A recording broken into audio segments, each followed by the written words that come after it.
दोस्तों आज हम बात करेंगे आज से लगभग 3000 साल पहले हुए एक ऐसे युद्ध के बारे में जिसने महान युद्धों में अपनी जगह बनाई। इस युद्ध का जिक्र महान उपन्यासकार एवं इतिहासकार होमर द्वारा लिखे गए 2 एपिक्स में किया गया है। गाइस, इस युद्ध की स्टोरी काफी इंटरेस्टिंग है और आपको काफी दिलचस्प लगेगी, इसलिए वीडियो को एंड तक जरूर देखना, आपको काफी बढ़िया लगेगा। चलिए शुरू करते हैं। असल में हिस्टोरियन होमर ने 2 उपन्यास लिखे, इलियड और ओडिसी, जो बहुत फेमस हैं। आप ये कह सकते हैं कि ग्रीक्स के लिए इलियड और ओडिसी उतनी ही इम्पोर्टेंस रखते हैं जितनी हमारे लिए महाभारत और रामायण। दोनों में ही इस युद्ध के बारे में जानने को मिलता है। युद्ध का नाम था द ट्रोजन वॉर। इस युद्ध की कहानी काफी दिलचस्प है, जिस पर अनगिनत लेख लिखे जा चुके हैं, आर्कियोलॉजिकल साइट्स पर खुदाई की जा चुकी है और इतना ही नहीं, सीरियल्स और मूवीज भी बन चुकी हैं जो कि बहुत शानदार हैं। अब आखिर ऐसा क्या हुआ था जिसके कारण ये युद्ध हुआ?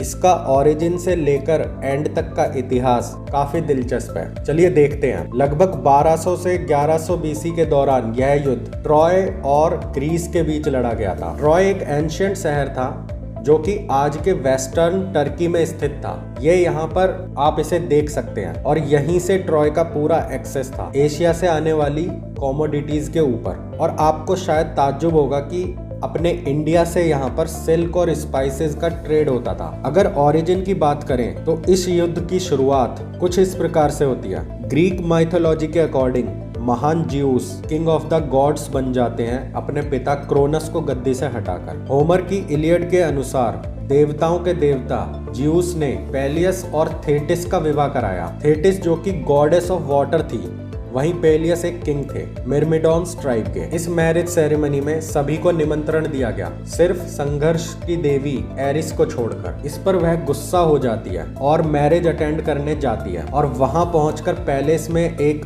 गोल्डन एप्पल फेंक देती है जो कि फ्रूट ऑफ टेम्पटेशन होता है, जिस पर लिखा होता है टू द फेयरेस्ट। और फिर हीरा, एथेना और एफ्रोडाइट नाम की देवियों में झगड़ा शुरू हो जाता है कि कौन सेब को रखेगा और फैसला जियूस पर छोड़ दिया जाता है।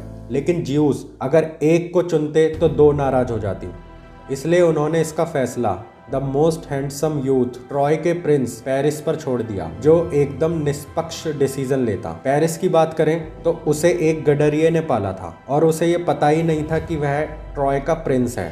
दरअसल प्रोफेसी के अकॉर्डिंग प्रिंस पेरिस ही जिम्मेदार होता है ट्रॉय के सर्वनाश के लिए, इसलिए बचपन में ही उसे सेक्ल्यूड यानी अलग कर दिया जाता है और इस प्रकार एक शेफर्ड को वह मिल जाता है और वह उसे पालता है। अब तीनों देवी पेरिस को लालच देती हैं। हीरा उसे जहां राजनीतिक शक्ति देने का लालच देती है, वहीं एथेना उसे युद्ध में ज्ञान और महान कौशल देने का, और वहीं दूसरी ओर एफ्रोडाइटी उसे संसार की सबसे खूबसूरत महिला देने का वादा करती है।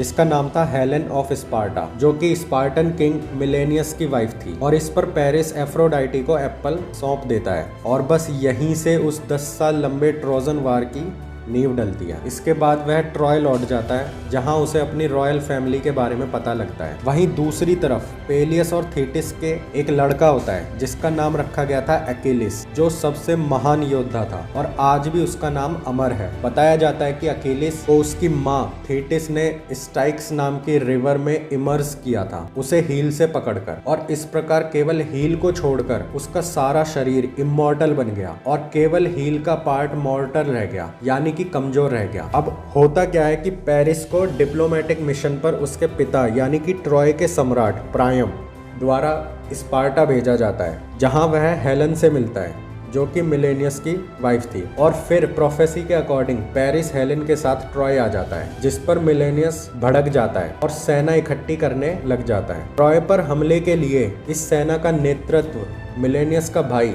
शक्तिशाली एगामेम्नोन करता है, जिसमें काफी धुरंधर भी शामिल थे और उन्हीं में से एक थे अकेलिस और ओडिसियस। ओडिसियस एक बहुत चतुर और समझदार राजा था जिसने ट्रोजन वॉर की प्लानिंग की थी। अकेलिस को युद्ध में इसलिए रखा गया था क्योंकि प्रोफेसी के अकॉर्डिंग अकेलिस के बिना ट्रॉय को हराया नहीं जा सकता था। ये युद्ध पूरे 10 साल चलता है। इतना लंबा चलने की वजह किले की मजबूत दीवारें बताई जाती हैं, जिन्हें गिरा पाना मुश्किल था, और इस तरीके से 9 साल बीत जाते हैं और अब 10वें वर्ष में ग्रीस की सेना वापसी की मांग करने लगती है, परंतु अकेलेस और ओडेसियस के समझाने पर वे मान जाते हैं। और इस बीच ट्रॉय के महान योद्धा एवं राजकुमार हेक्टर का अकेलेस के साथ एक युद्ध होता है, जिसमें अकेलेस जीत जाता है और हेक्टर की मृत्यु हो जाती है। और इस तरीके से कहानी आगे बढ़ती रहती है। अब क्योंकि युद्ध काफी लंबा खिंच चुका था, इस पर किंग ओडेसियस एक तरकीब बनाता है। वह जानता था कि हॉर्स यानी कि घोड़ा ट्रॉय के लिए पवित्र है, इसलिए वह एक बहुत बड़ा खोखला लकड़ी का घोड़ा बनवाता है और ट्रॉय के मेन एंट्रेंस पर रखवा देता है। और प्लानिंग कुछ इस प्रकार की जाती है कि ट्रॉय वासियों को लगे कि ग्रीस वापस लौट चुके हैं। अब होता क्या है कि ट्रॉय वासी इसे भेंट समझकर शहर के अंदर ले आते हैं। और गाइस, फिर आता है जलजला। इस खोखले घोड़े के अंदर बड़ी संख्या में यूनानी सैनिक छिपे होते हैं, जो कि ट्रॉय को जलाकर खाक कर देते हैं, और इस तरह से एक खूबसूरत शहर का खात्मा हो जाता है। यहीं से इसका नाम ट्रोजन वॉर पड़ा और हॉर्स को ट्रोजन हॉर्स कहा गया। और आपको पता ही होगा कि ट्रोजन हॉर्स नाम का एक कंप्यूटर का वायरस भी है, जिसका नाम यहीं से लिया गया है। अगर देखा जाए तो ये ट्रोजन हॉर्स भी एक वायरस की तरह ट्रॉय सिटी के अंदर फैल गया था। हर तरफ तबाही मच जाती है। अकेलेस, जो कि काफ़ी सैनिकों को मार गिराता है, और इस पर फिर गॉड्स निर्णय करते हैं कि अकेलेस का टाइम अब पूरा हो गया है। और फिर खुद गॉड अपोलो प्रिंस पेरिस को गाइड करते हैं, और पेरिस पॉइजन्ड एरो अकेलेस की हील पर चला देता है, और क्योंकि यही हिस्सा उसका मॉर्टल था, उसकी मृत्यु हो जाती है। और यहीं से ही कहावत भी जन्म ले लेती है, अकेलेस हील, यानी कि कमजोर पक्ष। यह पूरी कहानी होमर ने इलियड में दर्शाई है। वहीं दूसरे उपन्यास यानी ओडिसी में किंग ओडेसियस के वापसी के एडवेंचर्स को बताया गया है। यानी कि होमर की इलियड और ओडिसी के 2 मेन हीरो अकेलेस और ओडेसियस ही थे, क्योंकि पूरा शहर अब खत्म हो जाता है और प्रोफेसी बिल्कुल सच साबित होती है। गाइज, अब कई इन्हें मिथक भी कहते हैं, तो कई इसे सच भी मानते हैं। आपकी इसमें क्या राय है और कैसी लगी आपको यह वीडियो, कमेंट सेक्शन में बताइएगा ज़रूर। और ऐसी ही और इंटरेस्टिंग वीडियोज़ के लिए चैनल को करें सब्सक्राइब। जय हिंद।